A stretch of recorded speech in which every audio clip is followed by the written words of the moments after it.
Planning Committee for his first time. Thank you very much. Thank you. Let's go around the room and introduce the other PSTA board members. I'll start over to my right. Mayor Adrian Petrola, St. Pete Beach. Barb Hazelton, County Commission appointee. Deborah Thig Sanders, City of St. Petersburg. Max McCann, City of St. Petersburg Citizen Representative. All right, thank you very much. Patty. Oh, I'm sorry, Patty, way over there. I didn't- Yeah, way over here. I was wondering why you were Patty looking Reed, at me. City. Patty, what are you doing way over there? I know. Who am I? Patty Reed, City of Pinellas Park. All right, thank you very much. Everybody been introduced here? All right, so let's go ahead and have public comment. Is there any public comment at this time? None? All right. Then we'll go into our action items, and the first item on the agenda is to approve the January 22nd, 2025 minutes. Move approval. Second. We have a motion and a second. All in favor? Aye. Aye. Very good. Passes unanimously. So we'll go to item 4. We're gonna outline the preliminary adjustments to the proposed plan that we have a public hearing coming up next week on. Jacob, you gonna run us through that? Yes, I will. Thank you, Chair. Good morning, everyone. Again, my name is Jacob Labudka, Planning Manager here at PSTA. And I just want to give you a brief update on where we're at with the Connected Community Bus Network recommendations. Some of these slides are just a refresh that you've already seen before, but I also want to outline some of the changes that we've made based on external and internal outreach and what some of the next steps are in the process. As the Chair just mentioned, we have our Bus Network and Bagels event, which is the nice name for our public hearing next Wednesday, where at 8 a.m. we're going to be opening up our lobby downstairs for the public, our riders, community members and stakeholders to come out and have one-on-one conversations with myself and other staff on the team to discuss some of the changes that are being proposed in the network recommendations. And then the official public hearing will start at the beginning of the board meeting next Wednesday at 9 a.m. So just as a refresh, you've of course seen this slide many times of what the network recommendations will look like and some of the tenets that we're trying to achieve. Those of you that were just in the Finance Committee meeting saw a great presentation from Devin Deal, our Planning and Data Analyst Manager, about some of the data behind some of these decisions, particularly the tenet in the plan to shift some of our resources to the weekday to the weekend ridership, since we've seen both locally and nationally the most significant ridership recovery over the last few years in our weekend service. So we're shifting our resources to where the demand is at. So this is very much a data-driven plan. But almost equally as important, if not more important, this is a community outreach-driven plan. And as I referenced in the presentation last month, we've done a significant amount of community outreach. This has probably been one of our most all-hands-on-deck outreach efforts that we've done in my time here over the 8.5 years. So we've, like I said, we've reached a lot of touch points in the community. And so I referenced a little bit ago that we've made a couple of changes from the previous iteration on the map based on some of these conversations that we have had both externally and internally that I'll highlight for you real quick. So shown here are just some of the a map of the routes that we've made slight adjustments to based on some of these conversations. The first up is a slight change to the Route 16, which shown on the map in green, that currently travels between Gateway Mall and downtown St. Pete. One of the recommendations in the plan is to remove the Route 32, that's a downtown circulation service that doesn't have much ridership, but the ridership that does ride fairly consistently. The riders primarily connect from the Methodist Town Senior Center complex to the Publix on 3rd Street. We know from some of the outreach our engagement consultant EXP did doing a bus ride along on the Route 32 is that some of that population does also use the route for medical appointments. So one of the adjustments that we made, you can't quite see on the map, we deviated the Route 16 to serve 6th Avenue South rather than ending closer to 3rd Avenue South, so it could connect to bus stops that are closer to the medical district. Another change that we made, this one came actually as a result of discussions with our Transit Riders Advisory Committee. We made adjustments to our Route 22 shown in blue on the map. This route currently just travels on 22nd Avenue North and ends at 4th Street.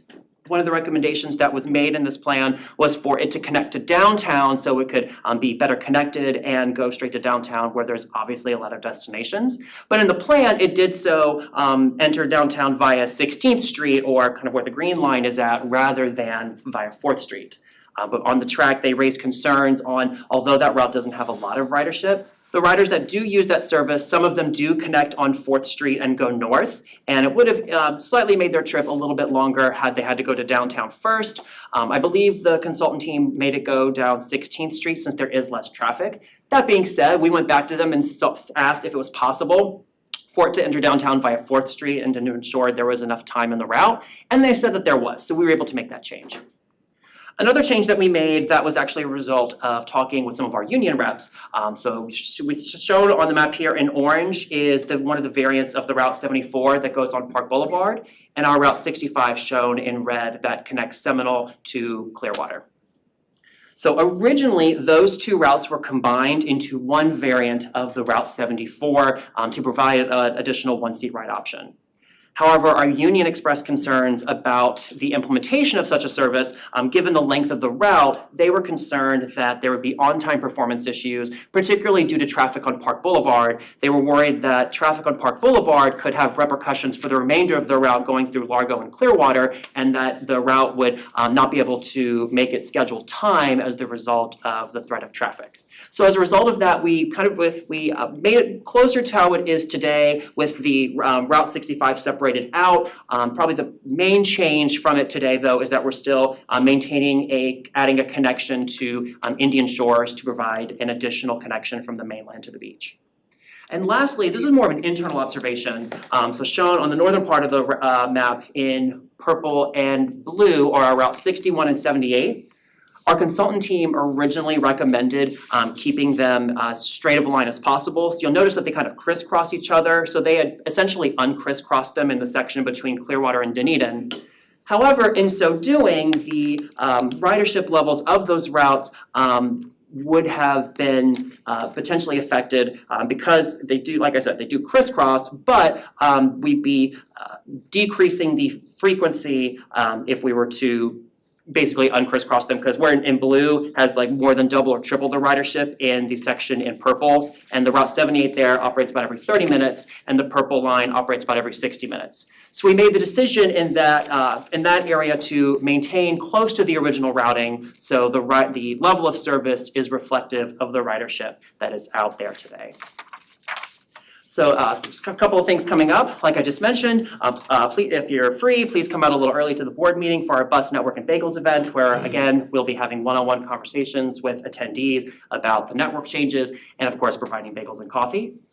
Something that's happening a little bit behind the scenes is that I'm currently working on the minor update of our transit development plan, which is a plan that we have to submit every 5 years to the Florida Department of Transportation. And every year in between those 5 years, we submit a minor update. So we'll be, of course, including work on the Connected Community Bus Network in that update. And you'll likely hear more on the transit development plan later this year because the major update is due next year.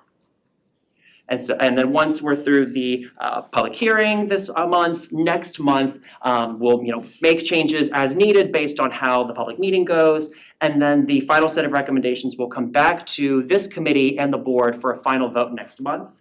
And if approved, we'll spend the 6 months following the March vote on the implementation phase, working on scheduling the routes, working with community stakeholders, riders, and our operations department to implement in time for a fall launch as early as this October. And with that, I'm happy to take any questions you'll have. Yes, go ahead. So on Route 32, when you said that you were gonna move the route from the senior center Yeah, so a few blocks closer, what is it? Or you said you're gonna move the route closer. What is Exactly. that closer in blocks? Yes, so so like I said, there wouldn't be a Route 32 anymore, but we're trying to have the 16 be routed through downtown to basically do part of what the 32 is doing today. And in the original proposal, it ended at 3rd Avenue South, but based on some of the feedback that we heard about some of those riders going to medical appointments, we're having it end at 6th Avenue South so it can be closer to the medical offices. Okay, so leaving the senior location in front of the senior spot, I guess I'm trying to formulate my question. Of course. If we're changing it to be more convenient, moving it from 3rd to 6th, that's dropping them off to their medical appointments. What about picking them up? Did you change that So route? they would they would use that same stop to both get to and from the medical appointments, because Okay. the Route 16 would essentially go to Sixth Avenue South and then go back north via the same pathway. Cause I'm just trying to visualize, I know the location that you're talking about, I'm just trying to visualize if that would be an inconvenience No, for for the sure. And seniors. something I can do is we have downtown specific maps with some of this routing that I can make sure to send to you to see Okay, how it's yeah, routed. thank you, I just didn't wanna see an inconvenience of that, cause I know where you're talking about, Yeah. I was just trying to visualize. No, that. absolutely. It's definitely much easier to see when you actually have a map, so I'll make sure you Okay. have that. Alright, thank you. You're welcome. Yeah, I hope it actually, it's gonna be better for the seniors because Route 32 today is only one every hour or Well, it's about every 35 every minutes or 30 so. minutes. It's just one bus that goes in a big loop. And it does go by the medical, the hospitals down there at 6th Avenue South, and it goes to Publix, and they take it to Publix. That's almost, I understand, almost all the riders. Okay, And this will do the same thing, but it'll be as frequent, at least, and more reliable, going to the hospital area for medical appointments, and then also going by the Publix. okay, but it'll Should be still be good. the same frequency pretty Well, much. I will say, to clarify, the frequency will be slightly different because the Route 16 does only operate once an hour. However, it will operate 7 days a week, whereas now the 32 doesn't operate on Sundays. And the 32 operates from like roughly 8 in the morning to 4 in the afternoon, whereas this would approximately start around 6 a.m. and probably go until at least 8, 9 o'clock. Okay, good, okay, thank you for that. Any other questions? I would like to ask Okay. a question. Oh, I'm sorry. You wanna Go ahead. I just wanted to, I don't know if any of you have taken a look at the ridership by route. And Brad, I just wanted to thank you for implementing these changes to show the trends. Because when you're talking about these, you know, like trying this, trying that on changing the routes a little bit here and there, this way we can see if it works. Right. Yeah. So if you haven't printed this off, it's in his reports at the end of the board meeting.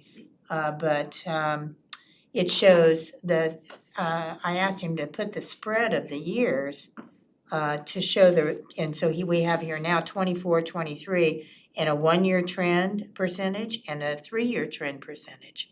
So you'll be able to track whether or not what those changes are is helping. Absolutely. Yeah, so I just want to thank you for that, Brad. Good. Thank you for Patty? pointing that. I have a quick question regarding so that up there, the bus network and bagels, where's that advertised at for all of these Oh, things? yes, and I meant to say that, so thank you for reminding me. So we did, with this, when you do a major service change like this, you have to publicly notice it at least 15 days in advance. So it was noticed in the Tampa Bay Times, I believe, on Sunday, February 10th, is that right? In addition, we've posted to our social media channels. We've also done a banner within our transit app platform for riders. Am I missing anything, Amanda? It's on the buses. Oh, it's on the buses? Of course, the buses, how can I forget the buses? So my question is, as I was sitting here going, hey, well, I think I'm gonna share this, as I go to that, it doesn't come up anywhere. That does not come up anywhere. And then I go to our website, and that this is not trying to be off topic, but like if we're trying to get all this information and all these people making comments and that, if everybody goes to their phone and goes to the PSTA Facebook page or website, none of this pops up. The Grand Prix pops up, and it goes to one other thing in September 30th. So I don't know if we need to look at that, because that may be, you know, I'm a Facebook person, but I literally just tried it. So on, you know, most everybody uses their phones, but if everybody kind of jumps on and looks, unless I'm doing it wrong, cause I'm not an IT person, but there's nowhere, cause I immediately was gonna, oh, hey, I'll share that real quick. That's kind of cool to see who we can get here for this meeting. So as we're doing it and trying to get data, I think social media is a huge, It Part has of been it. posted on social media and it will be posted again. it's on our Facebook, on y'all's It Facebook? should be, yes. Yeah, I just typed PSTA Did you see it? and it's the first thing that comes up, public hearing. Yeah, it it's says it's on, it's the more. first thing on our homepage on our It website. is, it's the first thing on it, Okay. yeah. I will figure it out, it must be my phone. Yeah, it's the very first thing, it lands right there. On this thing, on this? The survey. You don't see the picture, but if you go to PSTA see a and survey? you Okay. hit enter, the first thing that Yeah, comes up, it it's not says that public picture. hearing meeting. Okay. Perfect. And I will figure it Okay, out. so I wanna add Post too that that, That looks good. this is 100% federally funded, Oh, you mean the, so the study itself has been federally funded, yes. yeah, okay. But we need to get this update, because Ford Pinellas is requiring it and the FDOT is also requiring it too. Oh, are you referring to the transit development plan? Yeah. Yes, that's a state requirement that we just provide an annual update. So the annual update does not have to go to the PSTA board, but I just wanted to make sure that y'all were informed that that was something that's happening. But you'll receive, there'll be a major update that will outline our 10-year priorities by next March, is when it has to be approved. It was posted on social media on February 11th, and we can repost it again. Can't you pin it? You know, say, can you pin it? We can pin it. That's a good idea. All right, very good. Any other questions? Bagel request, cinnamon raisin. Okay,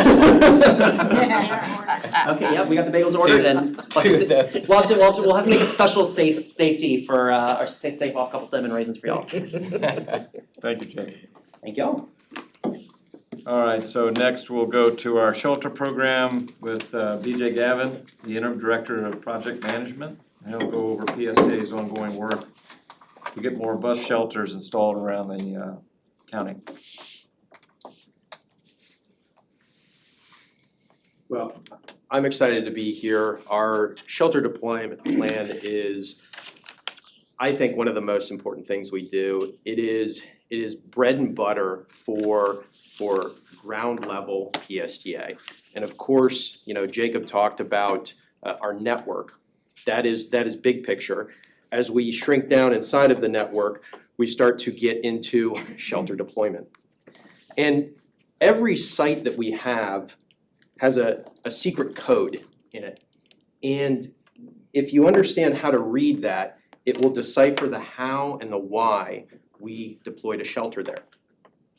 So understanding this plan can help you get more shelters in the community, in your community, more bus stops, more infrastructure.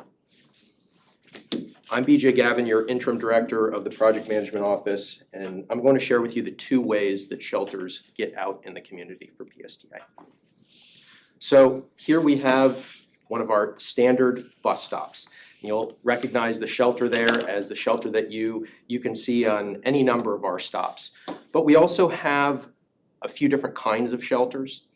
So looking here, that's one of our legacy shelters. We still have our legacy shelters out in the community, certainly. The story that those tell is good investment. So the youngest one of those is 10 years old, and the oldest is around 20 years old.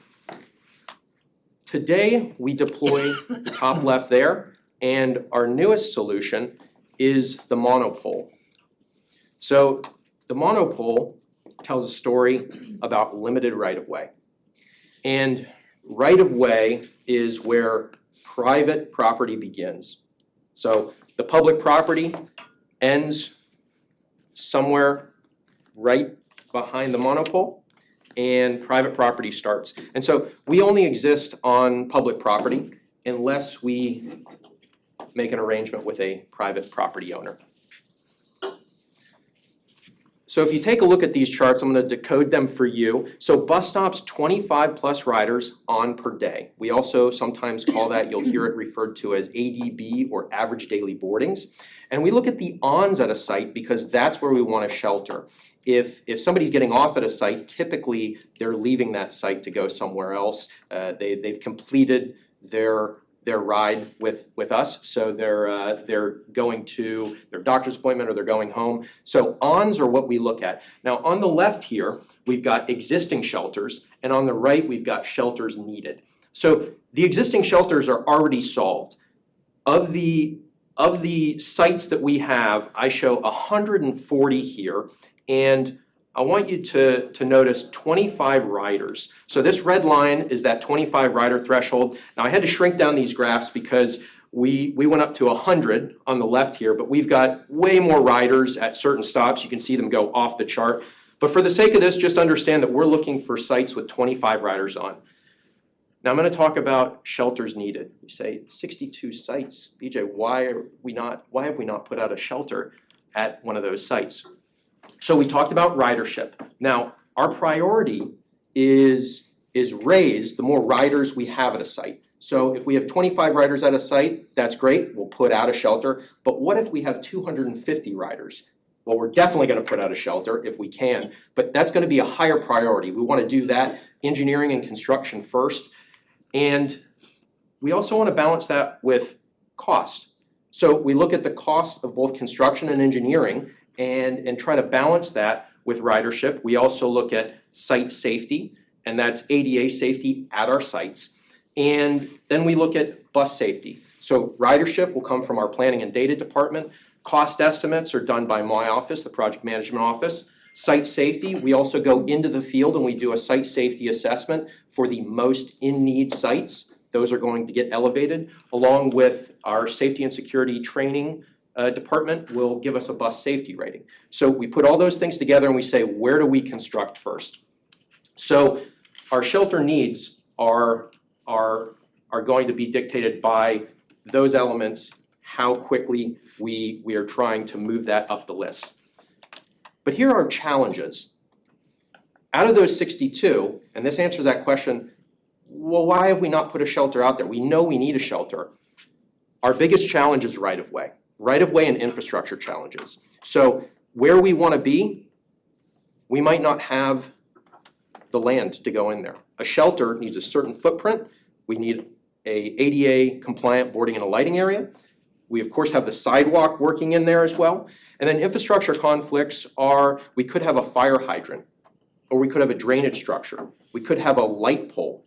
And now all of those things are solvable with money, but that money quickly goes up. Can you imagine moving a light pole for a bus stop or moving a drainage structure? That's tens of thousands, upwards of, it could be $100,000. So we want to be respectful of that, certainly serving our passengers, but those are the difficulties we have in the field. Now we work our way down. Special conditions could be something from the community in the way of, hey, we've got landscaping there, balance that with the area of what's happening. There might be a shelter close by. So we do want to work with the community on how we deploy that. So it could be a request to, hey, there's a shelter a block away.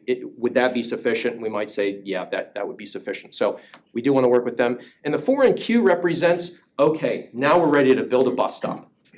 And there we go. Now, first, we want to look at, and I want you to look, this is a finished product. And this is the start. So notice that boarding and a lighting area and that shared use path, because I'm going to go and look at the aerial view. So this is the same site right here. We've got the boarding and a lighting area and the shared use path. And so this is how a bus stop becomes a sheltered site. We work with our engineer, and you can see it overlaid here for the engineering plan. All the elements that go into that stop, we need engineered. We've got survey in there, we've got design in there. And then we hand that to our contractor, and they're gonna construct the site for us.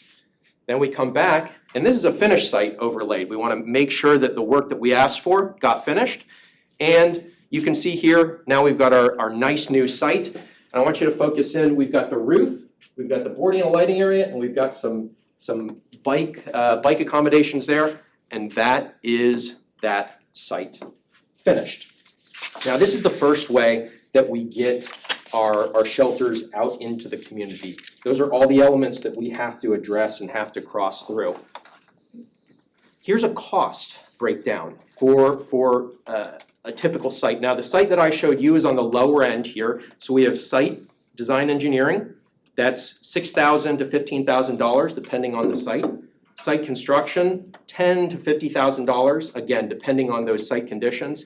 And then putting a shelter out. That shelter goes out, but that's a $10,000 cost for us. So we want to balance all of those things and get our shelters in the place that has the most ridership need, the lowest cost, the greatest safety needs for bus and ADA compliance. So that is a PSTA project. Now, here are all the FDOT projects in design and construction for Pinellas County. And this is the secret to getting more shelters, more bus stops, more infrastructures in your community. Connecting us with your public works directors, with your plans reviewers in your community to make sure that we can create efficiencies. And that really has a huge cost savings for us. It has a huge work savings for us. So I show FDOT because they have integrated us fully into their review process. We review every project in Pinellas County. We make comments on those projects. And these projects have $10 million of construction happening anyway. All we have to do is ask to be a part of that. And that cost that I showed you for an engineered site goes down dramatically for PSTA and for the engineers and the contractors that are doing that other project. So this is the second type of shelter deployment that you will see within Pinellas County. Now I want to come and revisit this, and I showed you this before, the shelter needs and the challenges we have, and a different way to look at this. So those hash marks, those are our 62 sites that need shelters. And if we group those and we look at the amount of stops that we review in a year for coordinated projects, that's what that looks like. So the coordinated projects actually takes full of a whole handful of those shelter needs that we've already identified. And we keep track of all this. We know where they are constructing so that we don't duplicate their work coming in a month before them and allocating our funds to building. We just ask them, hey, when you come through here with your $10 million, $5 million, $1 million project, here are our sites, please do this. And that is where the efficiency is created. Now, these are all bus stops. These are not necessarily shelters on this coordinated project. These would be the sheltered sites for this example. But that does represent what we see in a year from FDOT through their project reviews. Now, FDOT is not the only one who works with us. We have other communities, and City of St. Pete is a great partner. Pinellas County is a great partner, and 18 shelters. That's what we shrink down to there. 18 shelters needed. And so we definitely have relationships with a lot of the communities, but more relationships is better because, as you all know, 24 municipalities is like trying to herd cats. So here's the cost breakdown example for a coordinated project. All of that top line goes away, and we do still have a cost, but it changes from between 26 to 75,000 to 10,000 for a shelter. And we still have to balance that, but it makes it much more cost effective, much more cost efficient. I want to share an example with you that was a big success. And Mr. Chairman, you'll recognize Cleveland Street here in the city of Clearwater. So this was a project that the city of Clearwater was planning to do anyway. And they came to us with the plans and asked us to mark them up. You see the shelters out there, and that would be a PSTA cost. But all of the other questions, all the requests get absorbed into this project so that the cost is significantly reduced. On the order, I mean, for a $1 million project, they've already got contractors mobilized, they already have cost of equipment, they already have cost of materials. So the cost for this project, even to City of Clearwater, goes up such a small amount, and it really just gets baked into the cost. But all of the asphalt, all of the flat work, concrete, all of the striping, were all done by City of Clearwater's engineers and contractors, and we worked with them so that we could come in afterwards. And certainly they wanted those bus stops, but we were able to put them in. This is one project, but for all the projects that we review 85 to 100 projects a year. So this is happening in a number of communities. but we're greedy. We want more. We want more connections because that means more efficiency for PSTA. And that's how you can get deployments in your community. We already know about all the shelters and all the numbers where we want to put shelters, and we know of all those conflicts. When a project like this comes in, this is the opportunity where we can get more shelters out in the community. What questions can I answer? Any questions? I'll make a comment. I think that's great that you're reaching out and FDOT and then other projects because I'm a retired contractor and I know that a lot of that can be waylaid and put into it. So I'm real happy that we're doing that. So thank you very much. Thank you. Appreciate it. And the last thing I'll say is the cost savings are about $250,000 per year for all of those projects that we review. When they put that into effect, that's about $250,000 of project savings for us. So that's the low end. Yeah, thank you. I do Yeah. have a quick one. What if there's an existing shelter?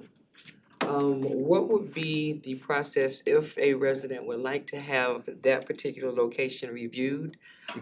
For example, there's one right on the corner, and whenever the bus stops, it literally is at the corner. So when cars are trying to come out onto a main road, they have to look around or try to, and a lot of residents are not patient to wait on the bus to pick up and start and improve the visibility. So I'm speaking for a neighborhood association. Yeah. So what do they need to do to get in contact with you to have that particular location reviewed?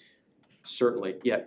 Neighborhood association, commissioners, PSDA employees, we all follow the same process and we have an internal process, the amenities committee set up here. So you're welcome to call PSDA's phone number and make a request, and that will go on the amenities committee agenda. We meet once a month internally, and that's an opportunity for multiple departments to get together: transportation, risk, safety, security training, PMO planning, maintenance, to discuss specific bus stops. Okay.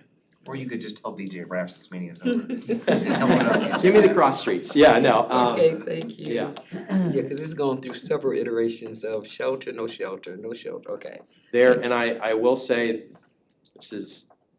there are legacy properties out there that were here long before any of us were here, that PSDA has, where I don't know who put it out there, we exist, it might be on a sliver of private property, and if we touch it, then we have to remove it. So there are many circumstances that we look at. It is not an easy process from, oh yeah, that could use an upgrade. So there are sometimes hidden reasons why we can't, but get us in that review process and then we can get you an answer on what the challenges are, or maybe that's our next up shelter. Okay, thank you. Thank you. Great. Thank you, BJ. Any committee member have any other business to bring before the committee? Okay, our next meeting is March 19th at 10:30 a.m. And I'll adjourn this meeting.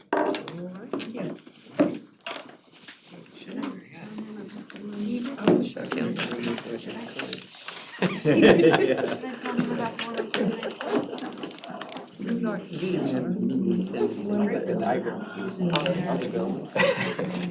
the story. That's right.